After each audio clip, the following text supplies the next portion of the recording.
हां, आज आपण तुटका खडा तलावाच्या पायथ्याशी आलेलो आहोत आणि या ठिकाणी एक वनस्पती, या तलावाच्या पायथ्याशीची एक वनस्पती आहे. तर ही वनस्पती तुम्ही बघून घ्या.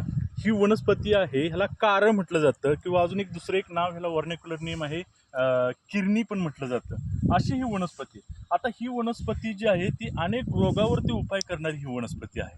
आणि ह्या वनस्पतीच्या अजून 3 स्पेसीज आहेत. ही आता कॅन्थियम, याचं शास्त्रीय नाव कॅन्थियम कोरोमंडलिकम असं आहे. अजून एक ह्याच्यामध्येच एक दुसरी एक स्पेसीज आहे, कॅन्थियम अँग्युस्टिफोलियम म्हणून एक आहे. अशा 2-3 स्पेसीज इथं सापडतात. त्यातली ही एक स्पेसीज आहे कॅन्थियम कोरोमंडलिकम एन ब्रूम अस्टॉन. आणि ही येते ती कुळातली येते ती रुबेसी ह्या फॅमिलीतली ही वनस्पती आहे.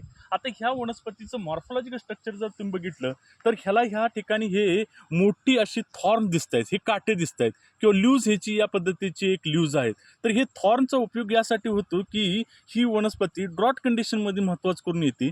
अशा ह्या ठिकाणी जरी ही पाणी जरी नसलं तर ही वनस्पती जिवंत राहू शकते, क्योंकि कारण की त्याच्यामध्ये वॉटरचं रिडक्शन करण्याची प्रॉपर्टीज म्हणजे या ठिकाणी प्रोटेक्ट करण्यासाठी किंवा ह्या एखादी एन्व्हायरमेंटल ड्रॉट कंडिशनमध्ये सर्व्हाइव्ह करण्याची सुद्धा कंडिशन असते. आता आपण ह्या वनस्पतीचं थोडक्यात आपण बघूया ही मेडिसिनल युजेस काय आहेत.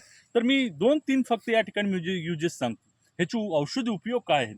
तर या वनस्पतीचे औषध उपयोगमध्ये पहिलं जे आहे ते याचा यूज होतो, याची ल्यूज असेल, ती कशासाठी यूज केली जातात, डायबिटीससाठी असेल, फेवर असेल, अँटीमायक्रोबियल प्रॉपर्टीज ह्या ल्यूजमध्ये असतात, अँटी इन्फ्लिमेटरी आहे. काही ठिकाणी असं सुद्धा रेफरन्स आहेत की ह्या वनस्पतीचा स्नेक बाईटवरती सुद्धा उपयोग केला जातो. अशा अनेक प्रॉपर्टीज ह्या वनस्पतीमध्ये आहेत. अशी ही वनस्पती या ठिकाणी आहे. हे मी याचं ल्यूजच्या संदर्भात सांगितलं. अर्ली मॉर्निंगला ह्या ह्या पानांची पावडर करून अर्ली मॉर्निंगला दुधामध्ये मिक्स करून एक चमचा घेतली तर ह्यानी शुगर लेवल सुद्धा काय होती, कमी होती.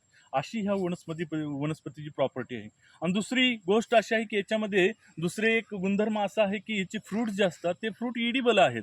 त्याच्यामध्ये सुद्धा फायटोकेमिकल कंपोनंट किंवा त्या ठिकाणी अनेक अँटीऑक्सिडंट असतात. त्यामुळं बऱ्याच प्रॉपर्टीज ह्याच्यामध्ये ह्याच्या फ्रूटमध्ये सुद्धा आहेत. अशी ही वनस्पती या ठिकाणी आहे आणि एक खडका ह्याच्यामध्ये ती येणारी वनस्पती आहे. तर असे याचे मेडिसिनल फायदे सुद्धा, मेडिसिनल औषधी उपयोग सुद्धा आहेत. तर या ठिकाणी त्या वनस्पतीबद्दल एवढं सांगून या ठिकाणी थांबतो.